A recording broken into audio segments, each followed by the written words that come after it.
அல்லாஹாலாவுடைய மாபெரும் கிருபை. அல்லாஹாலா அனைவரையும் ஒரு புனிதமான ஒரு பூமிக்கு அல்லாஹாலா இங்கே வர வச்சிருக்கிறோம். அல்லாஹாலா நம்முடைய எல்லா அமல்களையும் ஏற்றுக்கொள்வானாக. தாயிஃப் இருக்க நபி ஸல்லல்லாஹு அலைஹி வஸல்லம் அவங்க நுபுவத்து கிடைச்ச 10வது வருஷம், கிட்டத்தட்ட 10 ஆண்டுகள் மக்காவில் என்ன செஞ்சாங்க? அந்த மக்களுக்கு மத்தியில ஏகத்துவத்தை எத்தி வச்சாங்க. ஆனா அதிகமானவங்களை அனுசல அவங்களுடைய அந்த ஏகத்துவத்தை ஏற்றுக்கொள்ளல. ஏன்னா அவங்களுக்கு விளங்குனுச்சு, காலங்காலமா குஃபுர்ல இருந்தவங்க அவ்வளவு சீக்கிரமா நினைச்சிட முடியாது, அதை விட்டுட்டு வந்துட முடியாது. ஆனா விளங்கி கொண்டாங்க. ஆனா இருந்தாலும் இந்த இவங்க ஏற்றுக்கொள்ளாட்டாலும் இந்த ஏகத்துவ களிமா முழு அரக அந்த எல்லா இடங்களுக்கும் போய் சேரணும் அப்படிங்கிற நினைச்சாங்க, மனசுல நினைச்சாங்க. அப்படி முதலாக தேர்ந்தெடுக்கப்பட்ட இடம் தான் இந்த தாயிஃப். கிட்டத்தட்ட நுபுவத்து கிடைச்ச 10வது வருஷம் இங்க புறப்பட்டு வர்றாங்க.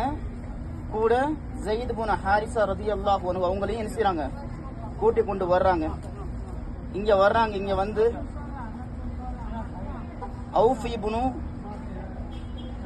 அம்ர் இப்னு உமைர் இப்னு அவுஃப் அவங்களுடைய மகன்கள் மிக பிரசித்தி பெற்ற 3 தலைவர்களாக இருந்தாங்க. 3 பிள்ளைங்க. ஒருவர் பேரு மஸ்ஊத், இன்னொரு பேரு அபுது, 3வது பேரு ஹபீப். இந்த 3 பேரும் மிகப்பெரிய தலைவர்களாக இருந்திருக்கிறாங்க. நபி ஸல்லல்லாஹு அலைஹி வஸல்லம் நியத்து என்ன சொன்னா, இவங்கள்ட்ட இந்த ஏகத்துவ கலிமாவை எடுத்து சொல்லி இவங்க ஏற்றுக்கொண்டாங்கன்னு சொன்னா இவங்களுக்கு கீழே உள்ள மக்கள்லாம் நினைச்சுவாங்க, இவங்களை பின்தொடர்ந்து வந்துருவாங்க என்பது ரீதியில் என்ன நினைச்சாங்க? நபி ஸல்லல்லாஹு அலைஹி வஸல்லம் இந்த 3 பேரும் போய் ஏகத்துவ கலிமாவை எத்து வச்சாங்க. அந்த 3 பேருமே ஏற்காதது மட்டுமல்ல, நபி ஸல்லல்லாஹு அலைஹி வஸல்லம் அவங்களை கேவலப்படுத்தி அனுப்புனாங்க. கேவலப்படுத்துறது மட்டுமல்ல, குழந்தைகள் நினைச்சாங்க கல்ல கொண்டு எரிய அளவுக்கு நினைச்சாங்க, பின்னாடியே கூட்டு அனுப்பி வச்சாங்க. நபி ஸல்லல்லாஹு அலைஹி வஸல்லம் மீது அந்த குழந்தைகள் கல்லை விட்டு எரிஞ்சாங்க. காயத்தோட தான் நபி ஸல்லல்லாஹு அலைஹி வஸல்லம் ஒரு இடத்துல போய் சேர்ந்தாங்க. இன்ஷா அல்லாஹ் அந்த இடத்துக்கு போவோம். ஒரு திராட்சை தோட்டம். அங்க போகக்கூடிய சமயத்துல அங்க போய் தஞ்சம் போகுறாங்க.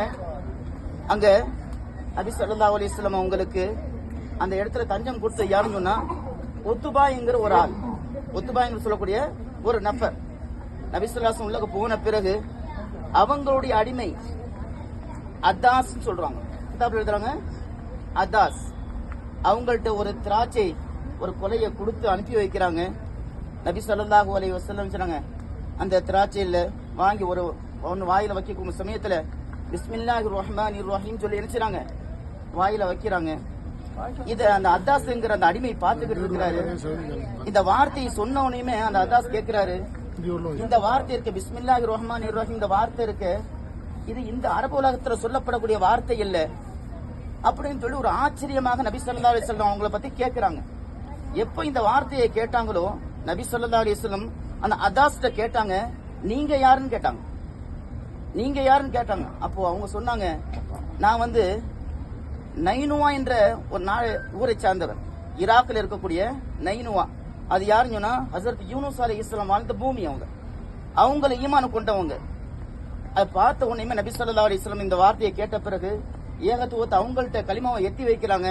அந்த அப்தாஸ் இல்ல அதாஸ் அவங்க என்ன செய்றாங்கன்னா அந்த ஏகத்துவ கலிமாவை ஏற்றுக்கொள்றாங்க.